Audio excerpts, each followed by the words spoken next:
আজকে আমার কাছে একটি ফোন এসেছে। এটি একটি এমআই এর ফোন। এটার মধ্যে ব্লিঙ্কিং প্রবলেম রয়েছে।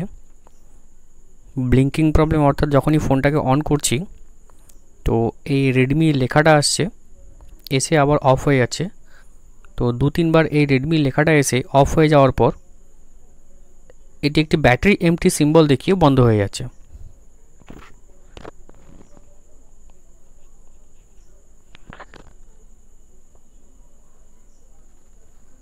ভালো করে প্রবলেমটা একটুখানি দেখবে।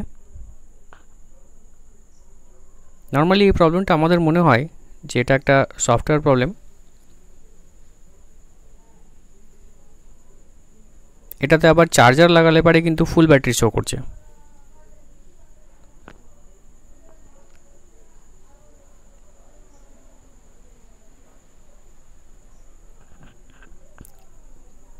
তো ভিডিওটি মন দিয়ে পুরো ভিডিওটা প্রথম থেকে শেষ পর্যন্ত দেখবে। ভিডিওটি ভালো লাগলে লাইক করবে এবং বন্ধুদের মধ্যে শেয়ার করবে। তো প্রথমেই ফোনটাকে আমরা খুলে নিই।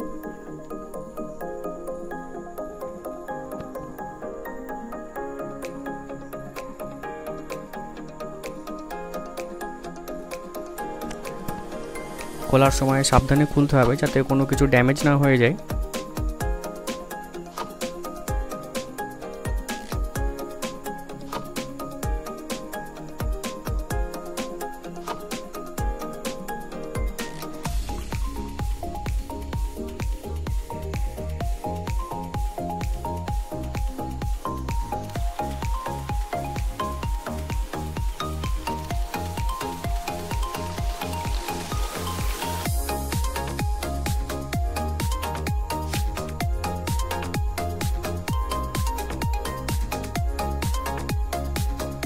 এবার স্ক্রুগুলোকে সাবধানে খুলে নিতে হবে।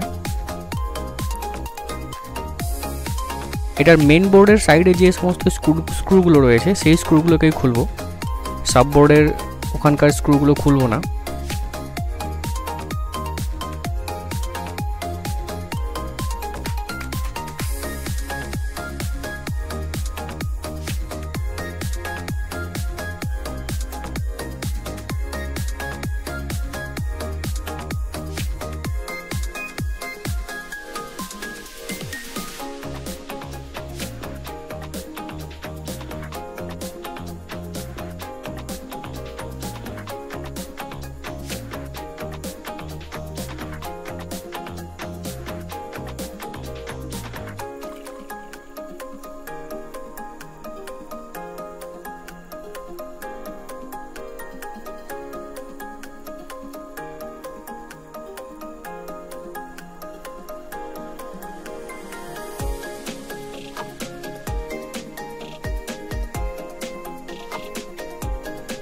এবার এই যে দেখো, যখনই আমি এটা খুললাম তখনই ব্যাটারি কানেক্টারটা খুলে গেল। তো এরকমও হতে পারে যে ব্যাটারি কানেক্টারটা হয়তো লুজ ছিল, এর জন্য এই প্রবলেমটা দেখাচ্ছে।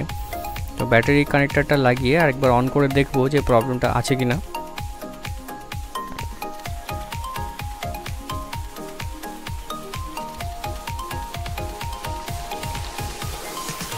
এর পরেও মনে হচ্ছে এই প্রবলেমটাই রয়েছে। তো এখন যেহেতু এই যে ব্যাটারি ডিসপ্লে লাইটটা জ্বলছে তার মানে কিন্তু ব্যাটারির মধ্যে ভোল্টেজ থাকার কথা। তো আমরা এখন কি করব, এই ব্যাটারিটার ফিউজটাকে একবার জাম্পার করে দেখব যে প্রবলেম সলভ হয় কিনা।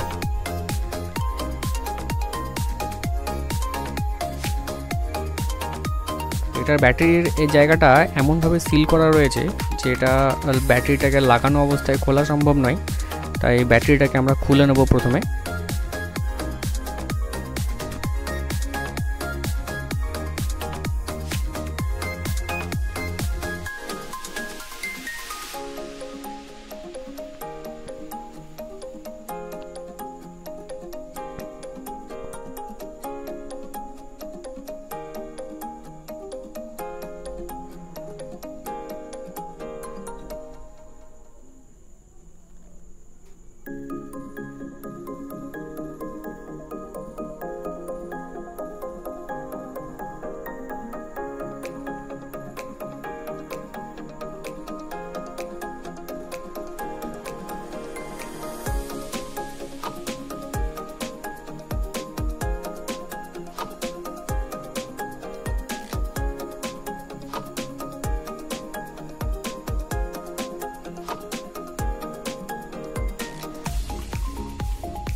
এবার সাবধানে এখানকার যে পিভিসি টেপটা রয়েছে সেটাকে খুলতে হবে।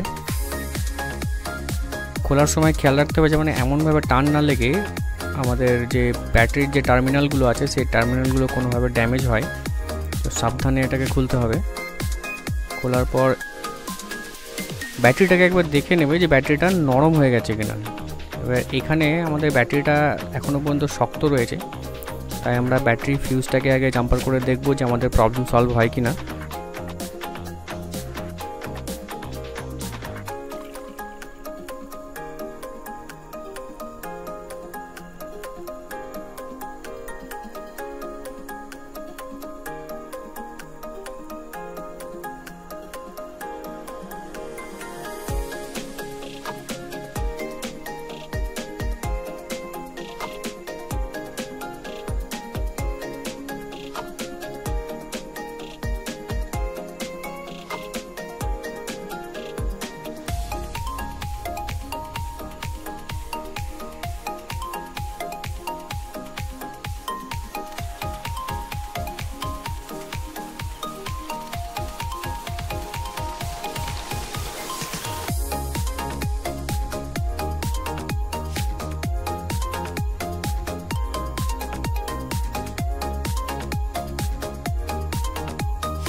ব্যাটারি ফিউজটা জাম্পার করার সময় জাম্পারটা যেন সঠিক হয়, কারণ কি জাম্পারটা যদি কোনো কারণবশত লুজ থেকে যায় তো সেক্ষেত্রে হাত থেকে ফোনটা পড়লো বা কোনো একটা জায়গাতে খুব জোরে বাড়ি খেলো, সেক্ষেত্রে কিন্তু জাম্পারটা খুলে যেতে পারে। আর জাম্পারটা খুলে গেলে কিন্তু এই প্রবলেমটা আবার পুনরায় দেখা দেবে।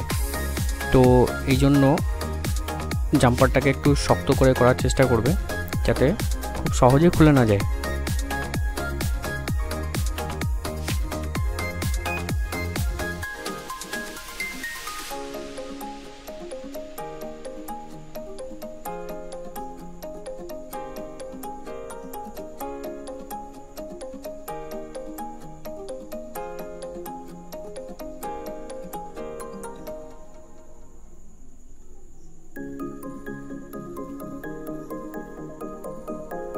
এবার আমরা ব্যাটারিটাকে একবার ফোনে লাগিয়ে দেখব যে ফোনটাতে আর কোনো মানে একই রকম সমস্যা দেখাচ্ছে কিনা।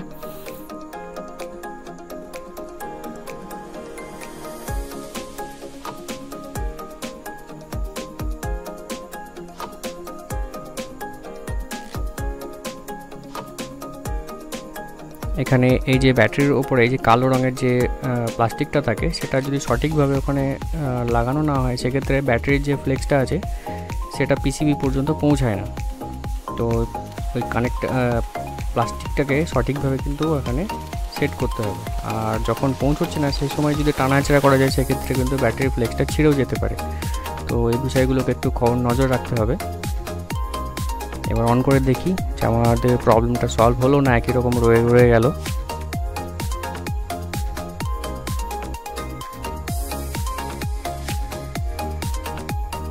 এবার দেখো আশা করি ফোনটা অন হয়ে গেছে।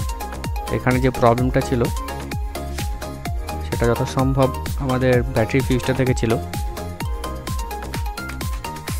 ফোন চালু হয়ে গেছে। আশা করি বিষয়টা বুঝতে পারা গেছে প্রত্যেকের যে এরকম কোনো প্রবলেম আসলে সেটাও কিন্তু ব্যাটারি ফিউজ থেকে হতে পারে।